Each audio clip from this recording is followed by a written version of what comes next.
에베소서 2장 11절로 22절의 말씀입니다.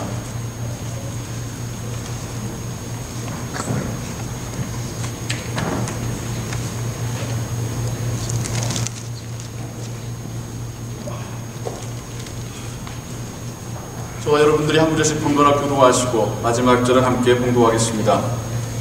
그러므로 생각하라. 너희는 그때 육체로 이방인이요 손으로 육체 행한 할례당이라 칭하는 자들에게 무할례당이라 칭함을 받는 자들이라. 그때 너희는 그리스도 밖에 있었고 이스라엘 나라 밖에 사람이라. 약속의 언약들에 대하여 외인이요 세상에서 소망이 없고 하나님도 없는 자이더니 이제는 전에 멀리 있던 너희가 그리스도 예수 안에서 그리스도의 피로 가까워졌느니라. 그는 우리의 화평이신지라.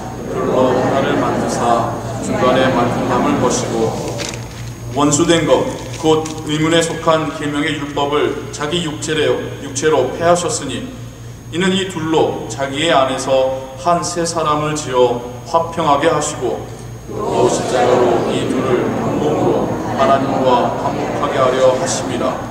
원수된 것을 십자가로 소멸하시고 또 오셔서 먼데 있는 너희에게 평안을 전하고 가까운 데 있는 자들에게 평안을 전하셨으니 이는 저로 말미암아 우리 둘이 한 성령 안에서 아버지께 나아감을 얻게 하려 하심이라.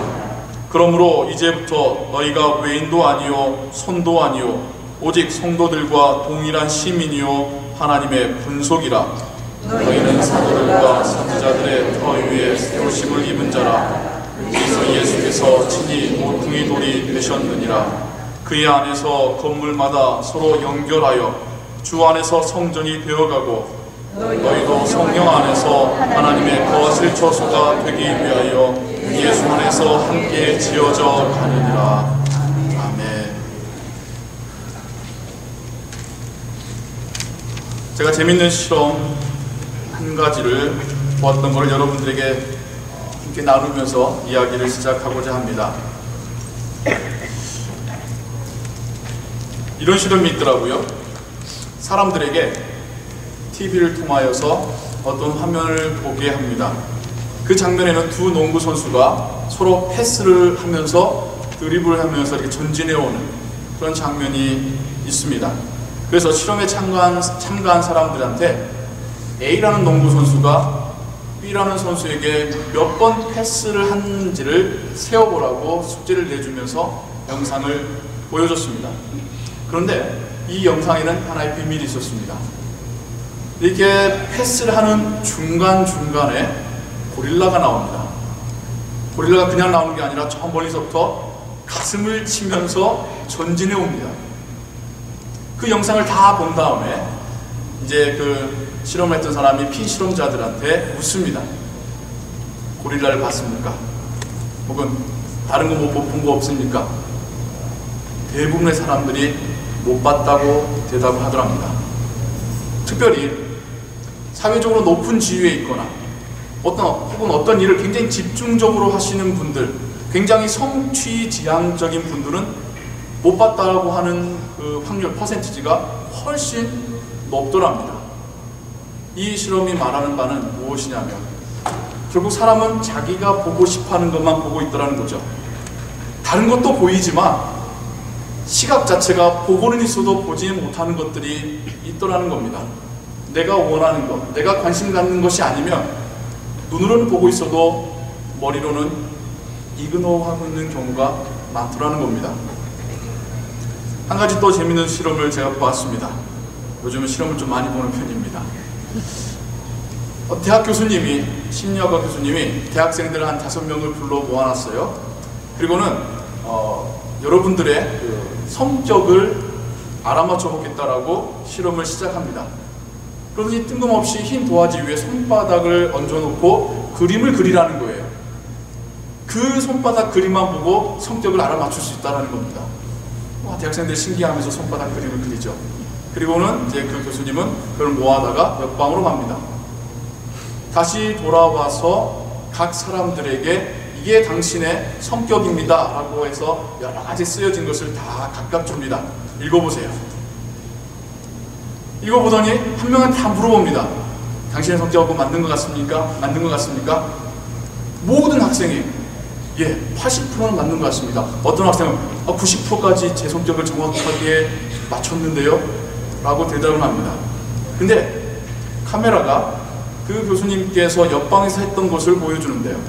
가자마자 손바닥 그림이 그려진 도화지는 쓰레기통에 버려버립니다. 그리고는 좋은 말, 공부를 잘할 것이다, 집중력이 있을 것이다, 친화력이 있어서 친구를 잘 사귈 것이다, 하여튼 좋은 말만 다 쓴 것을 똑같게 5페이지를 만들어서 똑같은 페이퍼들을 다 나눠줬던 겁니다. 그리고는 읽어보면 사람들이, 학생들이 오, 내 성격하고 같은데요? 라고 다 대답을 하더라는 거예요. 이 실험도 마찬가지입니다. 자신의 마음에 드는 것만 골라서 읽었을 뿐입니다. 자신이 원하는 그 대답을 거기서 그냥 발견하는 것 뿐이라는 것입니다. 사람은 이렇게 자신에게 필요한 것, 지금 자신이 관심 갖고 있는 것, 자신의 마음에 드는 것만 골라 취하는 그런 습성이 우리에게 있더라는 것입니다. 우리는 생각보다 과학적이지 못합니다.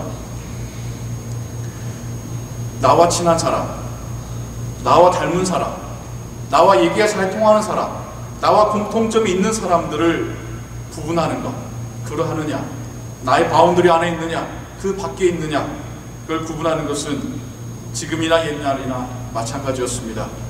초대교회 시절에도 그러하였습니다. 이스라엘 출신 기독교인이냐, 타 지역 출신 기독교인이냐 하는 이런 구분이 그 당시에도 있었습니다. 바울도 그것을 이야기하고 있습니다. 네, 당신들이 예수님을 영접하기 전에는 육체적으로 눈에 보이게 당신들과 유대인 사이에는 크나큰 구분이 있었습니다 라고 이야기를 시작합니다. 어찌 보면 당시에는 이스라엘 사람들이 세계의 주인이 아니었죠. 세계의 주인은 로마인들이었죠. 그럼에도 불구하고 오늘날도 한국에 보면 스따라는 단어가 있습니다.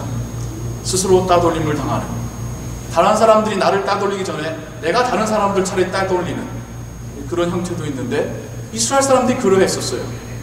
다른 세계의 모든 사람들은 이스라엘 사람들을 별 시원찮게 여겼지만 이스라엘 사람들 본인들은 자신들을 굉장히 귀하고 존귀하게 생각하면서 다른 사람들을 따돌렸습니다. 엄청난 높은 벽을 세우고 그들과 자신들을 구분하였습니다. 그게 예루살렘 성전에 너무나도 확연하게 드러나는데요. 예루살렘 성전 안에는 폴트, 뜰이라는 것이 몇 개가 있습니다. 첫 번째가 제사장의 뜰입니다. 가장 존귀하고 가장 깊숙이 있고 가장 높은 위치에 있는 제사장의 뜰입니다. 그리고 거기와 연결되어서 거기를 볼 수 있는 일정 부분 연결되어 있는 뜰이 남자의 뜰입니다.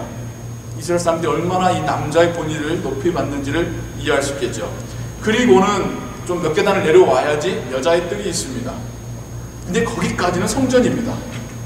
성전과 성전 밖은 엄청나게 높은 담과 큰 문으로 구분되어 있습니다. 그걸 나가야지만 이방인의 뜰입니다. 말이 이방인의 뜰이지 성전에는 포함을 시켜주지 않는 것이죠. 성전에 들어가는 문 위에 이런 글귀가 쓰여져 있다고 합니다. 성전 본체로 들어가는 모든 이방인은 사형에 처한다.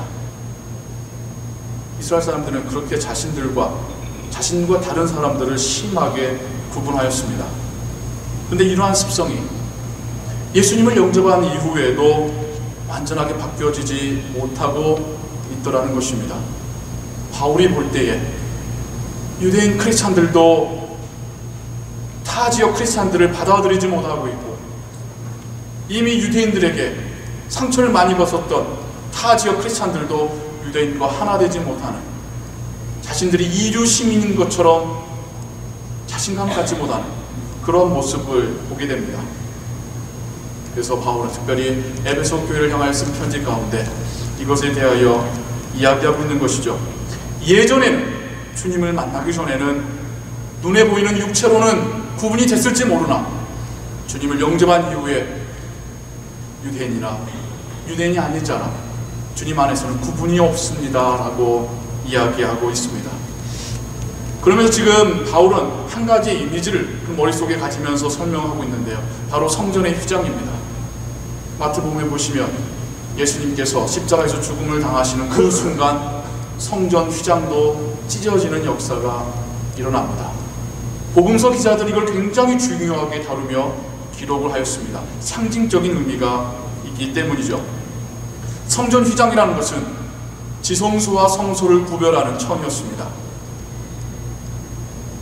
그러나 이게 말이 천이지 천이 아닙니다. 두께가 5인치랍니다. 실로 짜진 벽이라고 생각하면 됩니다. 결코 물리적인 힘으로 찢을 수 없는 그것을 하나님께서는 예수님의 죽음과 함께 하나님께서 찢으셨습니다. 하나님께 나아가는 통로를 막고 있던 그 성전 휘장을 하나님이 친히 찢으시며 이제 백성들을 친히 만나 주시겠다라고 상징적으로 보여주신 것이죠. 바울의 이미지 속에 지금 그게 있습니다. 그러면서 바울은 여기서 한 걸음 더 나아가서 설명합니다. 예수 그리스도의 십자가 죽음은 하나님과 우리의 관계만 가깝게 회복한 것이 아니라 우리들 사이에서 유대인과 이방인들이 하나 되게 하신 사건이라고 이야기하고 있습니다. 십자가는 하나님과 죄인의 관계마저도 연결시킨 것이 아니라 유대인과 이방인의 구분마저도 무너뜨렸던 것입니다. 이것은 바울에게서 볼 수 있는 놀라운 가르침이었으며 당시에는 혁명적이었다고까지 말할 수 있는 것입니다. 갈라디아서 3장 28절 29절에 또한 바울이 이렇게 이야기합니다. 너희는 유대인이나 헬라인이나 종이나 자주자나 남자나 여자 없이 다 그리스도 예수 안에서 하나이니라. 너희가 그리스도께 속한 자면 곧 아브라함의 자손이요 약속대로 유업을 이을 자니라. 하나님께서 용서하시고 자녀로 받아주신 자에게 또 다른 구분을 두지 말라는 도라는 하나님 아버지의 말씀인 것입니다.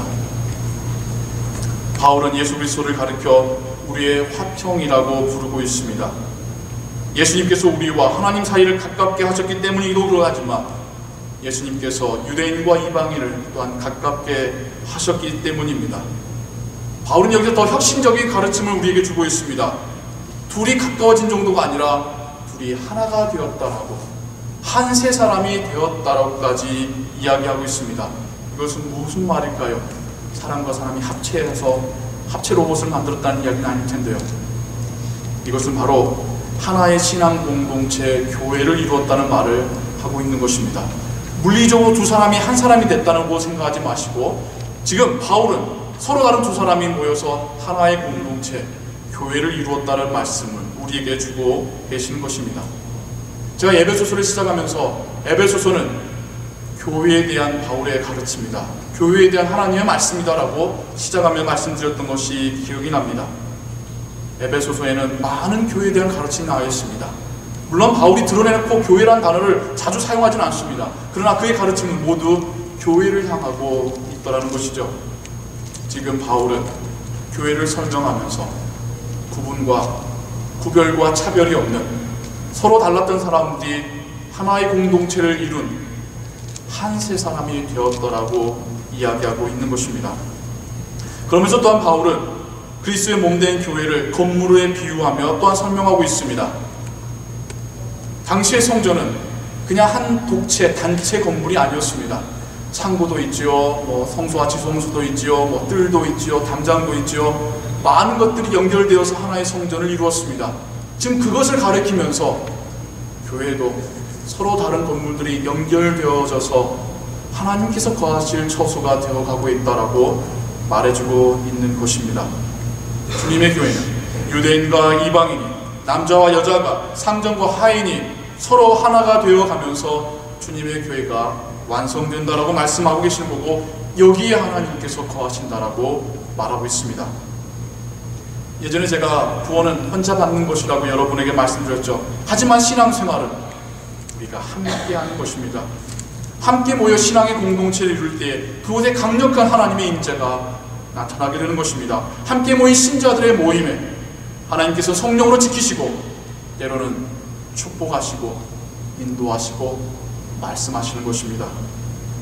함께 모였다라는 것, 단지 눈에 보이게 같이 앉아있다는 것만을 의미하는 것이 아니죠. 함께 모여있지만 마음이 서로 따로 떨어져 있고 서로 미움과 불신이 있다고 한다면 하나의 공동체라고 말할 수 없겠죠.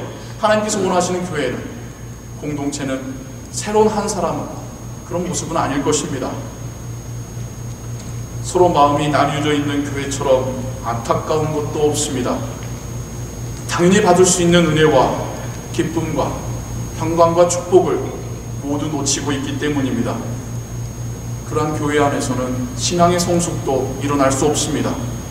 하지만 반대로 한 마음으로 서로를 섬기고 사랑하고 포용하고 이해하는 그 교회 가운데 하나님께서는 놀라운 은혜를 쏟아부어 주십니다. 예배가 은혜롭습니다. 하나님이 어떤 분인지를 깨달아 알아가게 됩니다. 섬김이 무엇이라는 것을 배워가게 됩니다. 하늘나라의 기쁨과 평안을 이 땅에서부터 우리가 맛보며 살아갈 수 있는 것입니다. 물론 그러한 교회일수록 사단의 시기 질투와 공격은 더 심해지겠죠. 하지만 하나님께서는 그런 교회 지키시고 보호하십니다. 바울은 지금 우리에게 그런 교회를 이야기하고 있는 것입니다. 에베소 교회만의 이야기가 아닙니다. 오늘날 우리에게도 주시는 하나님의 말씀으로 우리가 듣기를 소원합니다. 물론 우리 교회 가운데, 오늘날의 교회 가운데 유대인과 이방인의 구분은 있는 것은 아닙니다. 우리 모두가 이방인이죠. 지금 말하고 있는. 그러나 우리 자신에게도 나와 다른 생각을 가진 사람, 나와 다른 사고방식을 가진 사람, 멀리하거나 구별했던 모습은 없었는지 돌아보아야 합니다. 설교를 시작하면서 말씀드렸듯이 우리는 나와 다른 사람을 나도 모르게 구별하는 그런 습성이 우리에게도 있습니다. 일반적으로 교회 안에 많은 구별들이 있습니다. 우리 이것을 인정해야 합니다. 남자와 여자의 구별도 있고요. 오랫동안 교회를 다닌 신자들과 나온 지 얼마 안 된 신자들 사이에 구별도 있습니다. 직업별로 구별을 하기도 하고요. 배운 학식을 가지고도 구별하기도 하고요. 심지어 취미생활 가지고도 사람들이 구별되고 편이 나눠지고 있는 것이 교회 안의 모습이기도 합니다. 우리가 오늘 말씀을 통하여 이러한 구별들이 하나님의 교회를 해체하는 잘못된 생각이라는 사실을 깨달아야 합니다. 하나님께서 우리에게 원하시는 것은 화목과 하나됨입니다. 구별과 차별은 하나 되어야 될 공동체를 오히려 망가뜨리는 해체 작업일 뿐입니다. 우리가 하나 되기 위해서는 나와 다른 사람을 포용할 수 있어야 합니다. 그러할 때의 교회라는 공동체가 하나님 보시기에 다채로워지며 아름다워지는 것입니다. 쉽진 않습니다. 자동적으로 되지 않습니다. 자동적으로 됐다면 애초에 문제가 되지 않았고 이슈가 되지 않았을 것입니다. 목회자인 저부터도 노력해야 되며 우리 모든 성도들이 하나님 나라 들어가기까지 끊임없이 도전받으며 훈련하며 순종하며 복종해야 될 우리의 도전 과제입니다. 나와 생각이 다른 사람, 나의 의견에 반대되는 사람, 나와 삶의 환경이 너무 다른 사람, 그 사람들도 주님의 자녀요, 함께 구원받은 백성으로 인정해주고 포용해주고 함께 협력할 수 있을 때에 우리의 교회가 성숙해지며 그 안에 속한 우리들이 성장하며 천국의 기쁨을 누릴 줄로 믿습니다. 한번 반대로 생각해 보세요. 다 저 같은 사람만 있다고 생각해 보십시오. 그건 삭막한 교회입니다. 은혜가 없는 교회일 거예요. 서로 다르기 때문에 다이나믹한 어떤 그런 변화도 일어나고, 서로 다르기 때문에 배우는 것도 있고, 서로 다르기 때문에 하나 될 때의 기쁨도 있는 것이지 않겠습니까? 하나님께서 우리 교회로 하여금 다른 사람도 품어줄 수 있는 넉넉함을 주시기를 소원합니다. 우리 교회와 우리의 기도 제목 가운데 하나님, 나와 다른 사람도 내가 포용할 수 있게 도와주시옵소서라는 이런 기도 제목이 포함되게 되기를 주님의 이름으로 축원합니다. 기도하겠습니다. 사랑과 은혜의 하나님 아버지, 예수 그리스도께서 우리를 위하여 십자가에서 죽으셨습니다. 그 죽음과 함께 하나님과 죄인의 사이가 가까워졌습니다. 연결이 되었습니다. 또한 그 죽음과 동시에 주 안에서 혈통의 구별이 없어지며 성별이 없어지며 경제적인 차이가 없어지며 지식의 많고 적음이 무의미해졌음을 고백합니다. 우리가 함께 하나님의 자녀이며 하나님 나라의 백성이며 함께 예수 그리스도의 제자임을 고백합니다. 우리의 옛 성품은 여전히 나와 다른 사람, 나와 생각이 다른 사람, 나와 환경이 다른 사람에 대하여서 불편해하며 나도 모르게 구별하는 모습이 있음을 고백합니다. 하나님, 우리의 이런 어린아이 같은 모습을, 이런 옛 습관을 용서하시며 성령으로 변화시켜 주시옵소서. 주님께 찾아온 모든 사람들을 포용하며 받아주셨듯이, 그리고 우리도 받아주셨듯이 이제 나도 다른 이들을 포용하고 이해하고 섬기고 합력할 수 있는 자가 되게 하여 주시옵소서. 주의 교회가 화목하고 하나됨으로 인하여 더욱 성령의 강력한 역사하심과 우리들의 신앙의 성장과 넘쳐나는 천국의 기쁨, 평안이 있게 하여 주시옵소서. 예수 그리스도의 이름으로 기도하옵나이다. 아멘.